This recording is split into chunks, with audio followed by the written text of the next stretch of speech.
खुदावंद यीशु मसीह हमारे मुनज्जी यशुआ मशीह के अजीम और जलील और कदूस नाम में आप सबकी सलामती हो। नबियों की कहानी प्रोग्राम के साथ हारून खान आपके खिदमत में हाजिर है और हम खुदावंद के जिंदा पाक कलाम में से, बाइबल मुकद्दस में से रसूलों के अमाल को सीखते जा रहे हैं। एक्ट्स ऑफ अपोस्टल उसके पहले बाब के हवाले से आज चौथी किस्त है, चैप्टर 1 एपिसोड 4। अजीज़ो, खुदावंद की शुक्रगुजारी करते हुए, उसकी तारीफ और तमजीद करते हुए उसके हजूर हाजिर होते हैं और उसके कदमों में बैठ के उसके पाक कलाम की रोशनी में, उसकी पाक रूह की हिदायत से आज के प्रोग्राम में सीखना, बरकत पाना शुरू करते हैं। क्योंकि हम खुदावंद के कलाम के इस हिस्से में, एक्ट्स ऑफ अपोस्टल्स में, रसूलों के अमाल के शुरू में हैं, तो अजीजो हम इस चीज़ को मद्देनज़र रखते हैं कि हम कई कॉन्सेप्ट्स को, कई पैटर्न्स को, यानी नज़रियात को और मॉडल्स को सीखते जा रहे हैं जो अर्ली चर्च फादर्स ने, यानी इब्तदाई कलीसिया के बुजुर्गों ने खुदावंद के कलाम की रोशनी में मुरतब किए और उनकी ज़िंदगियों में मौजूद थे, क्योंकि उन्होंने फर्स्ट हैंड खुदावंद यीशु मसीह के साथ वक्त गुजारा था। और हमें भी खुदावंद के साथ, खुदावंद के पाक कलाम के साथ वक्त गुजारने की ज़रूरत है। अजीजो, इस बात को मैं हमेशा कहता और दोहराता आया हूँ कि खुदावंद के पाक कलाम को समझने के लिए हमें खुदावंद के पाक कलाम से आशनाई, उसके साथ रिलेशनशिप को मेंटेन करने की ज़रूरत है। और जब हम ये स्टडी कर रहे हैं एक्ट्स ऑफ अपोस्टल की, यानी रसूलों के अमाल की, तो अजीजो बेशक हम रोज़ाना कुछ ना कुछ सीखते हैं जो कि बाइबल मुकद्दस ही में से होता है। लेकिन चूंकि प्रीवियस बुक्स को, गुज़श्ता किताबों को कई लोगों ने पढ़ा नहीं या उसके साथ आशनाई हासिल नहीं होती, तो वो चीज़ें कुछ लोगों को अजनबी मालूम होती हैं। बेशक हम उनके रेफरेंस देते हैं, उनके हवाला जात देते हैं, लेकिन मेरी दरख्वास्त होगी कि आप कलाम के साथ अपने ज़ाती रिश्ते को भी उस्तवार करें। रोज़ कलाम को पढ़ना, बाइबल मुकद्दस को पढ़ना शुरू करें और उस बरकत को हासिल करें जो खुदावंद ने ख़ास आपके लिए रखी है। क्योंकि खुदावंद के पैटर्न्स, खुदावंद के मॉडल्स, खुदावंद के डिवाइन प्रिंसिपल्स, इलाही असूल रिपीट होते हैं इन साइकिल्स, और हम इन चीज़ों को through out the biblical study, इस जर्नी में, इस सफ़र में जो नबियों की कहानी प्रोग्राम के सिलसिले में हमने शुरू किया, हम देखते आए हैं कि खुदावंद ला तब्दील है। गॉड इज़ अनचेंजेबल, और उसके जो मॉडल्स हैं, उसके जो प्रिंसिपल्स हैं, उसके जो इलाही कवानीन हैं अजीज़ो, वो हर दौर में रिपीट होते हैं। And we must get aligned with them. हमें उन्हें सीखने की और उनकी पैरवी करने की ज़रूरत है। जैसे मिसाल के तौर पर हम रूल कुद्दस के हवाले से, रुआख हाखुदैश के हवाले से, उसके बपतिस्मा के हवाले से सीख रहे हैं। तो अजीज़ो, हम जानते हैं कि कई लोग इसको नया अहद कहते हैं, लेकिन ये नया अहद जो है वो कहाँ पर मेंशन है? कई लोग इस चीज़ को नहीं जानते। वो नया अहद अजीज़ो यिर्मयाह की किताब में, जेरेमाया की बुक में मेंशन है, उसके 31वें बाब में, 31st चैप्टर में, और मैं उसकी 30 से 32 आयत आपके लिए पढ़ता हूँ।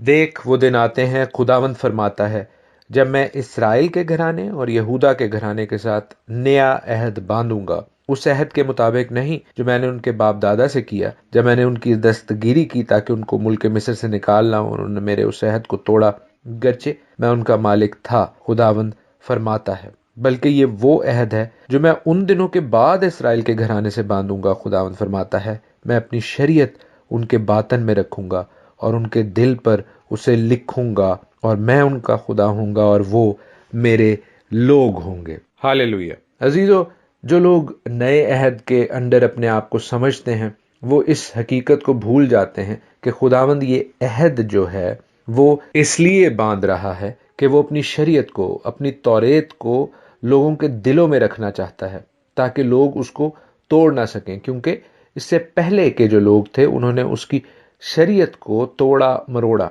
सो खुदावंद अपनी शरीयत को कैंसल, मनसूख नहीं करता, बल्कि जब लोग अपने आप को नए अहद के अंदर समझते हैं या कहते हैं, तो उन्हें इस चीज़ का इदराक होना चाहिए, इल्म होना चाहिए कि दरअसल वो खुदावंद की शरीयत के पैरोकार और फर्माबरदार होने की बात कर रहे हैं। और फिर याद रखिए कि खुदावंद ने नबूवत भी कर दी है इज़ीकियल की मार्फत, हिजकियल की मार्फत, उसके 36 चैप्टर में, 36वें बाब में, कि वो इस अहद को, खुदावंद की शरीयत को कैसे लोगों के दिलों पर रखेगा।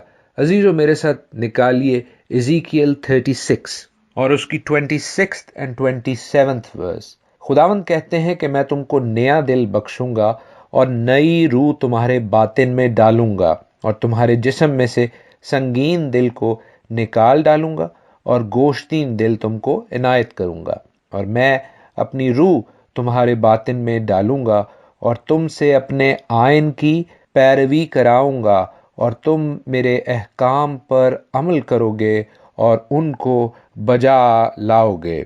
आमीन।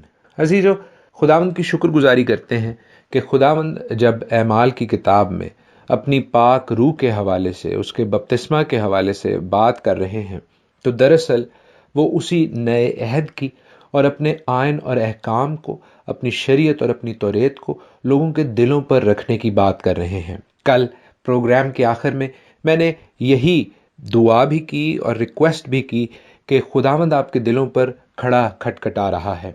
अपने दिलों को सख्त ना करें और दिलों को सख्ती से ही निजात देने के लिए खुदावंद की पाक रूह हमें चाहिए। वो पाक रूह जो दिलों की संगीनी को यानी सख्ती को तोड़े, ताकि खुदावंद के आइन और अहकाम हमें बोझ ना लगे, हमें सख्त ना लगे, हमें पुराने ख़त्म शुदा मतरूक ना लगे, बल्कि हमें अपने बाप की वो प्यारी बातें, वो इंस्ट्रक्शंस, वो हिदायत, वो ज़िंदगी बख्श बातें लगे, जिनको हम खुशी और मोहब्बत से और फर्मा बरदारी यानी ओबीडियंस से बजा लाएं। सो दर हकीकत अजीज़ों, मेरी रिक्वेस्ट, मेरी दरख्वास्त जो कलाम मुक़द्दस को पढ़ने की है, वो ये है कि हम कलाम मुक़द्दस को एज अ होलिस्टिक डॉक्यूमेंट यानी कुल्ली तौर पर देखें, उसको वन ऑफ वर्स के तौर पर एक आयत को सेपरेटली और किसी और आयत को सेपरेटली अलहदा अलहदा देख कर मिस इंटरप्रेट यानी गलत तशरीह करने की गलती ना करें। और फिर ये हकीकत भी बहुत क्लियर है, वाज़ेह है कि जो लोग उस दौर के हैं, एक्ट्स ऑफ अपोस्टल की किताब जब लिखी जा रही है, रसूलों के अमाल जब लिखी जा रही है, वो एक ख़ास कल्चर में रहते हैं। वो कल्चर है इब्रानी कल्चर, हिब्रेक कल्चर। उस कल्चर को हमें समझने की ज़रूरत है। खुदावंद यीशु मसीह उस कल्चर का हिस्सा थे। जब वो कोई तमसील, जब वो कोई पैराबल, जब वो कोई इडियम यानी मुहावरा यूज़ करते हैं, तो वो उस कल्चर के हवाले से है और हमें उस चीज़ को समझने के लिए उस हिब्रेक यानी इब्रानी कल्चर को समझने की ज़रूरत है। अजीज़ों, खुदावंद यीशु मसीह के आसमान पर ज़िंदा उठाए जाने के हवाले से भी कुछ एक दो अहम सवालात हैं, कुछ बातें हैं जिनके हवाले से मुदल्लल यानी दलीलों के साथ जवाब देना बहुत ज़रूरी है। उनके हवाले से डिस्कशन बहुत ज़रूरी है, उनके हवाले से सीखना बहुत ज़रूरी है। कई लोग शायद इन सवालात से वाकिफ़ हों, तो उनके लिए जो आने वाली गुफ्तगू है, डिस्कशन है मेरी, वो बायस बरकत होगी जवाबात के हवाले से। लेकिन कई लोगों ने शायद ये सवाल भी ना सोचे सुने हों, उन लोगों के लिए भी कलाम मुक़द्दस की ये डिस्कशन बायस बरकत होगी। पहले पहल तो ये अजीज़ों कि ये सवाल कि क्या खुदावंद यीशु मसीह जिस्म में आसमान पर उठाए गए, तो अजीज़ों इसका जवाब हाँ में है। इसलिए कि खुदावंद यीशु मसीह ने इस बात का जवाब देने के लिए, इस बात को प्रूफ करने के लिए काफ़ी बार इस चीज़ को दोहराया। जैसे हम मुक़द्दस लूका ही की अंजील में देखते हैं कि जब वो ज़िंदा हुए तो उन्होंने आकर अपने शागिर्दों को बताया कि ये देखो मेरे हाथ में जो तुम्हारे लिए छेदा गया, हाथ डाल के देखो, मेरी पसली में जो भाला मारा गया वहाँ पर भी तुम चेक कर सकते हो। Yes, he was in a body, लेकिन ये बॉडी जो है ये हेवनली बॉडी थी, ये ट्रांसफिगर्ड बॉडी थी। ये वो ज़मीनी जिस्म नहीं था जो खुदावंद यीशु मसीह की क्रूसीफिक्शन से पहले उनके पास था। उनके जी उठने के बाद उनके पास जलाली बदन था, वो जलाली बदन जो हमारे पास भी होगा जब हम भी बदल जाएंगे, जिसके हवाले से पौलुस कुरिन्थियों के ख़त में कहते हैं, जो ट्रांसफिगरेशन होगी। तो जो बहन भाई इस हवाले से मज़ीद पढ़ना चाहते हैं, वो लूका की अंजील के 24वें बाब को पढ़ सकते हैं। उसकी गालिबन 33वीं आयत से 33rd वर्स ऑनवर्ड्स आप इसके रेफरेंस को देख सकते हैं। پھر عزیزو ہم خداوند یسوع المسیح جو کوہ زیتون سے زندہ آسمان پر اٹھائے گئے اس کے حوالے سے ایک ڈسکشن ہے جو میں نے خداوند سے جب سیکھی تو میرا دل خوشی سے سرشار ہو گیا، اور آئی بلیو کہ آپ بھی اس سے برکت پائیں گے۔ میں آپ کے ساتھ شیئر کیے دیتا ہوں اس بلیسنگ کو۔ پہل تو ہم یہ دیکھتے ہیں کہ وہ بدلی میں اٹھایا گیا، وہ بادلوں کے جھرمٹ میں آسمان پر جاتا ہے، اور وہ کہاں سے جاتا ہے؟ 12ویں آیت اعمال کے پہلے باب کی ہے کہ وہ زیتون کے پہاڑ سے جاتا ہے۔ بدلی میں جو جانا ہے عزیزو، پہلے ہم اس کے حوالے سے ایک ریفرنس دیکھتے ہیں جو کہ متی کے 24ویں باب میں ہے، میتھیو 24 میں ہے، اور اس کی 25 سے 30 آیت میں آپ کے لیے پڑھ دیتا ہوں۔ یسوع المسیح کہہ رہے ہیں کہ دیکھو میں نے پہلے ہی تم سے کہہ دیا ہے کہ اگر وہ تم سے کہیں کہ دیکھو وہ بیابان میں ہے تو باہر نہ جانا، یا دیکھو وہ کوٹری میں ہے تو یقین نہ کرنا، کیونکہ جیسے بجلی پورب سے کوند کر پچھم تک دکھائی دیتی ہے ویسے ہی ابن آدم کا آنا ہوگا۔ جہاں مردار ہے وہاں گدھ جمع ہو جائیں گے، اور فوراً ان دنوں کی مصیبت کے بعد سورج تاریک ہو جائے گا اور چاند اپنی روشنی نہ دے گا، اور ستارے آسمان سے گریں گے اور آسمانوں کی قوتیں ہلائی جائیں گی۔ اس وقت ابن آدم کا نشان آسمان پر دکھائی دے گا۔ اس وقت زمین کی سب قومیں چھاتی پیٹیں گی اور ابن آدم کو بڑی قدرت اور جلال کے ساتھ آسمان کے بادلوں پر آتے دیکھیں گی۔ تو ہم دیکھتے ہیں کہ وہ بادلوں میں ہی اوپر اٹھایا جاتا ہے اور بادلوں کے ساتھ ہی آئے گا، اور یہ گواہی کون دے رہا ہے؟ یہ گواہی خود خداوند یسوع المسیح دے رہے ہیں۔ پھر ہم دانیل کی کتاب میں ایک بہت خوبصورت ریفرنس دیکھتے ہیں، the book of Daniel chapter 7 verse 13 and 14۔ Daniel کہتا ہے کہ میں نے رات کو رویا میں دیکھا، اور کیا دیکھتا ہوں کہ ایک شخص آدم ذات کی مانند آسمان کے بادلوں کے ساتھ آیا اور قدیم الایام تک پہنچا۔ وہ اسے اس کے حضور لائے، اور سلطنت اور حشمت اور مملکت اسے دی گئیں، تاکہ سب لوگ اور امتیں اور اہل لغت اس کی خدمت گزاری کریں۔ اس کی سلطنت ابدی سلطنت ہے جو جاتی نہ رہے گی، اور اس کی مملکت لازوال ہوگی۔ ہاللویا عزیزو، یہ خداوند یسوع المسیح کے حوالے سے کہا جا رہا ہے، اور لکھا ہے کہ وہ آسمان کے بادلوں کے ساتھ آیا۔ خداوند یسوع المسیح کا جو بادلوں کے ساتھ یہ کنیکشن ہے، ہم اسے دیکھتے ہیں متی کی انجیل میں بھی اس کی گواہی ہے، دانیل کی کتاب میں بھی اس کی گواہی ہے، اور ہاللویا کیسی ہی خوبصورت بات ہے کہ جن بادلوں میں وہ اوپر گیا انہی بادلوں میں وہ نیچے آئے گا۔ میرا اور آپ کا خداوند یسوع المسیح زندہ خدا، وعدوں کا سچا خدا، جلد آنے والا ہے، اور نہ صرف وہ آسمان کے بادلوں کے ساتھ آئے گا، بلکہ عزیزو عبرانیوں کے خط میں لکھا ہے اس کے ساتھ گواہوں کا بھی ایک بڑا بادل آئے گا۔ ان گواہوں کی لسٹ ہے وہاں پر جن میں باپ ابراہیم، داؤد بادشاہ، ہارون سردار کاہن، اور ایسے اور عظیم الشان خداوند کے بیٹے اور بیٹیاں اس کے ساتھ ہوں گے۔ لیکن عزیزو اس سٹیٹمنٹ کا جو فرشتوں نے دی کہ جہاں سے تم اسے جاتے دیکھتے ہو، یہ یسوع وہیں پر ویسے ہی واپس آئے گا۔ ایک حصہ باقی ہے، بالکل وہ بادلوں کے ساتھ اٹھایا گیا جیسے دانیل کہتا ہے۔ خداوند یسوع المسیح پولوس کرنتھیوں کے حوالے سے اور متی کے حوالے سے بادلوں کے ساتھ ہی واپس آئیں گے، لیکن کہاں پر آئیں گے اس کے حوالے سے بھی خداوند کا کلام بڑا واضح اور کلیئر ہے کہ وہ زیتون کے پہاڑ سے ہی گئے اور زیتون کے پہاڑ پر ہی واپس آئیں گے۔ زیتون کے پہاڑ کے حوالے سے لکھا ہے اعمال کی کتاب میں، اور اس کو بیک اپ کرتی ہے جو سٹیٹمنٹ ہے وہ مقدس لوکا کی معرفت انجیل لکھی گئی ہے۔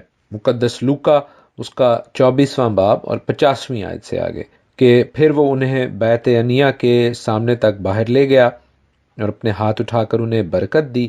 جب وہ انہیں برکت دے رہا تھا تو ایسا ہوا کہ وہ ان سے جدا ہو گیا اور آسمان پر اٹھایا گیا۔ اعتراض کرنے والے لوگ یہ کہتے ہیں کہ لوکا نے اعمال کی کتاب پہلے باب 12ویں اور 13ویں آیت میں لکھا ہے کہ وہ زیتون کے پہاڑ سے اٹھایا گیا، اور یہاں لوکا کی انجیل میں اس نے لکھا ہے بیت عنیہ۔ لیکن شاید وہ نہیں جانتے کہ بیت عنیہ دراصل ماؤنٹ آف اولیوز یعنی کوہ زیتون کا ایک حصہ ہے، وہ خاص جگہ ہے جہاں سے خداوند یسوع المسیح اٹھائے گئے۔ تو مقدس لوکا کسی بھی طور پر اپنی بات کو کانٹرڈکٹ نہیں کر رہے، بلکہ لوکا کی انجیل میں وہ ایگزیکٹ جگہ بتا رہے ہیں۔ بیت عنیہ کا مطلب ہے ہاؤس آف ڈیٹس، عنیہ کھجوروں کو کہتے ہیں، بیت گھر کو کہتے ہیں، house of dates, mount of olives یعنی کوہ زیتون کے اس حصے پر بہت کھجوروں کے درخت ہیں، اور یہ مشرقی سمت یعنی ایسٹرن سلوپ پر موجود ہے۔ اور یہیں پر واپس آنے کے حوالے سے عزیزو، زکریا کی کتاب میں اس کے 14ویں باب میں زکریا 14 میں لکھا ہے، یہ آخری ایام کا، اینڈ ٹائمز کا ذکر ہے، جب اسرائیل کے گردا گرد قومیں جنگ کر رہی ہیں، اسرائیل کی اینٹ سے اینٹ بجائی جا رہی ہے۔